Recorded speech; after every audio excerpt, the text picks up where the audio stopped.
బీచ్కు వెళ్లి సరదాగా ఎంజాయ్ చేయాలనుకునేవారు ఇక నుంచి గోవా వెళ్లక్కర్లేదు.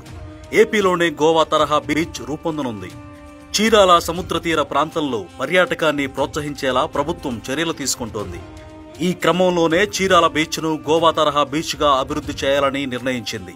ఇందుకు అవసరమైన మౌలిక సౌకర్యాలను కూడా కల్పించబోతోంది.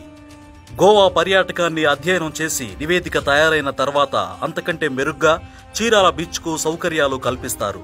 తద్వారా ఆదాయం పెంచుకోవడమే పర్యాటక శాఖ ప్రధాన ఉద్దేశం. దీనిపై కమిటీ వేయాలని స్పీకర్ అయ్యన్న పాత్రుడు సభలో పర్యాటక శాఖ మంత్రి కందుల దుర్గేష్ కు సూచించగా అమలు చేస్తామని ఆయన హామీ ఇచ్చారు. చీరాలకు సమీపంలో ఉన్న అన్ని బీచ్లను అభివృద్ధి చేయడంతో పాటు ఇతర మౌలిక సౌకర్యాలు కూడా కల్పిస్తామన్నారు.